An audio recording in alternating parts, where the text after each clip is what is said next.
सभी साधु संत और महात्मा अपना शिष्य रखते हैं, यानी कि चेला रखते हैं। लेकिन अगर वही चेला उस साधु, उस महात्मा, उस पुजारी, उस संत की अगर हत्या कर दे तो क्या होगा? ये बहुत बड़ी खबर आपके लिए है। ये बहुत बड़ी खबर निकल करके उस पवित्र स्थान से आ रही है। उस पवित्र स्थान का नाम है अयोध्या। भगवान श्री राम का जन्मस्थली अयोध्या, जो अभी ये मंदिर बन रहा है, जन्म स्थली बन रहा है, बहुत दिनों से विवादित रहा है। अब वहाँ पे एक बहुत बड़ा कांड हो चुका है। उस कांड को चलिए हम पूरी बताते हैं। जो पुजारी हैं उनके पास लगभग 1 करोड़ कैश था। चेले ने जब देखा कि हमारे जो गुरुदेव हैं, गुरु हैं, उनके पास 1 करोड़ कैश है, तो उसके मन में लालच उत्पन्न हो गई और उस पैसे को लेने के लिए वह तरह तरह से तरकीबें अपनाने लगा।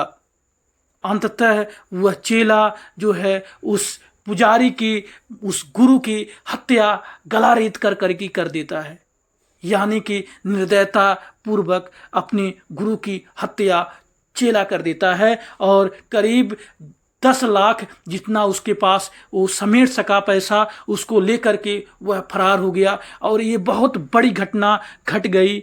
हनुमान गढ़ी जो मंदिर का जो सीढ़ी है, आप चढ़ते हैं, जाते हैं, अगल बगल आप रूम देखते होंगे रहने के लिए, वो वहीं का जगह है, वहीं स्थान है। सीसीटीवी कैमरा भी लगा था, लेकिन उस कैमरे को दूसरे साथियों की मदद से उसको बंद करते हुए देखा गया।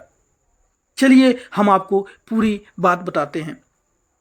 अयोध्या में हनुमानगढ़ी के सहायक पुजारी की गला काटकर जो हत्या किया था चेला, वह भाग चुका था, लेकिन अब उसको पुलिस ने पकड़ लिया है।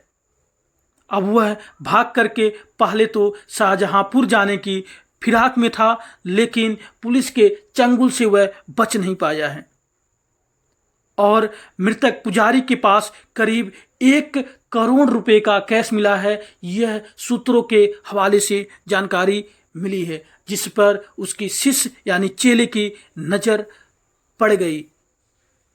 हत्या से पहले उसने सीसीटीवी भी बंद कर दिया था। सीसीटीवी जब बंद करने गया, वहीं से उसको पकड़ में आ गया कि हत्या यही किया है, और वह वहाँ पे मौजूद नहीं मिला। इसलिए पुलिस ने उसको ढूंढने का पूरा अपना तंत्र लगा दिया और अंत में उस चेले को ढूंढ लाया।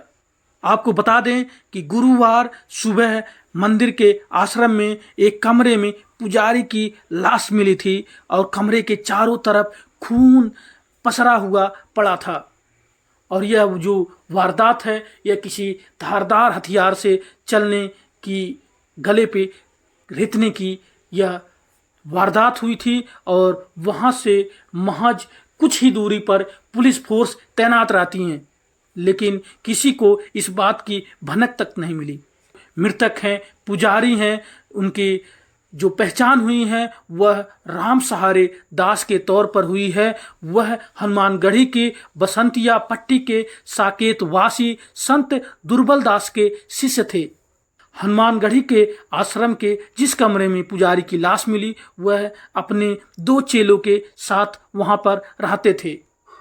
इस पुजारी की पोस्टमार्टम करवा करके उनका अंतिम संस्कार भी करवा दिया गया है। और यह घटना तब पता चल पाया है जब 6 बजे उनका दरवाज़ा नहीं खुला है। तो अमूमन राम सहारे दास जो तड़के सुबह उठते थे, सुबह पूजा कर देते थे, लेकिन उनका दरवाज़ा जब सुबह सुबह नहीं खुला तो लोगों को शक हुआ और आवाज़ दी, लेकिन कुछ भी आवाज़ अगर वापस नहीं आया तो क्या हुआ, जाने कि कुछ अनहोनी हो चुकी थी। और वहाँ पर जब लोग पहुँचे तो देखें खून पूरा पसरा हुआ मिला था। पुजारी के गले पर गहरा घाव था, उसकी गर्दन काटकर हत्या कर दी गई थी। शुरुआती जांच के मुताबिक अंबेडकर नगर के भीटी में करीब 10 बीघा जमीन के मालिकाना हक का विवाद बताया जा रहा था। वहीं पुलिस को यह भी बता दिया गया था कि बुधवार शाम को राम सहारे का विवाद उसके कमरे में रहने वाले चेला से भी हुआ था। ये सभी चीज़ें जो हैं पुलिस को जानकारी हो चुकी थी और हत्या के बाद उनका चेला गायब था। इससे पूरा शक उसके चेले पर गया और पुलिस ने दूसरे चेले को जब हिरासत में लिया तो शाम तक फरार चेले को भी पुलिस ने हिरासत में ले लिया, यानी कि दोनों चेले अब पुलिस की हिरासत में हैं। तो सामने जब सीसीटीवी देखें तो सामने एक बड़ा मंजर निकल के सामने आया। तो क्या सामने आया कि कत्ल से पहले कैमरे को बंद कर दिया गया था और ऐसा फुटेज भी उस कैमरे से मिला था, उस सीसीटीवी कैमरे से मिला था जिसमें चेले को कैमरा बंद करते हुए पाया गया था। अब इतने बड़ा सब कुछ हो चुका है, अब आप बताइए कि चेला जो शिष्य होता है गुरु का, वह भी अपने गुरु की हत्या करके उनको मौत के घाट उतार करके और उनकी संपत्ति, उनकी पैसा लेने के लिए आतुर रहता है। उनका जगह ले लेंगे, स्थान ले लेंगे और हम मालिक बन जाएंगे, इतने ज़्यादा संपत्ति वाले हो जाएंगे, करोड़पति हो जाएंगे। ये सब मन में ख्याल ले करके अपने गुरु का हत्या वह कर देता है और ये नहीं जानता है कि इसका परिणाम क्या होगा। अब शायद उसको सलाखों के पीछे अपनी जिंदगी बिताना पड़े। अगर यह हत्या न किया होता तो शायद वह अपने गुरु के साथ एक अच्छी जिंदगी जीता। लेकिन कुछ भी हो, होने को कौन टाल सकता है। ये बहुत निरसंग हत्या है। हत्यारे को कड़ी से कड़ी सजा प्रशासन जरूर देगी, क्योंकि इस मामले में कोई हिला हवाली प्रशासन अब नहीं बरतने वाली है। वह हत्या उस जगह हुई है जहां श्री राम की जन्मभूमि है, जिस जन्मभूमि के लिए लोग बरसों से तरसते रहते थे।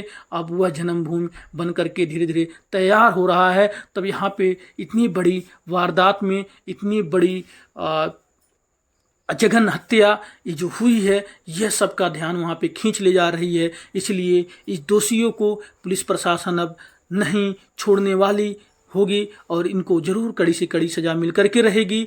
और ये बहुत बड़ी खबर निकल करके अयोध्या से आया है, उत्तर प्रदेश से आया है। आप तक मैं अपने चैनल के माध्यम से इसको बता दिया हूँ। इसलिए ऐसी कोई भी घटनाएं होंगी आपके आसपास या पूरे देश प्रदेश में, मैं आपके लिए लेकर के आऊँगा। इसलिए इस चैनल को सब्सक्राइब करना ना भूलें, लाइक करना ना भूलें और लोगों के बीच में शेयर कर दें, जिससे सभी तक यह जानकारी पहुँच सके। धन्यवाद। जय हिंद।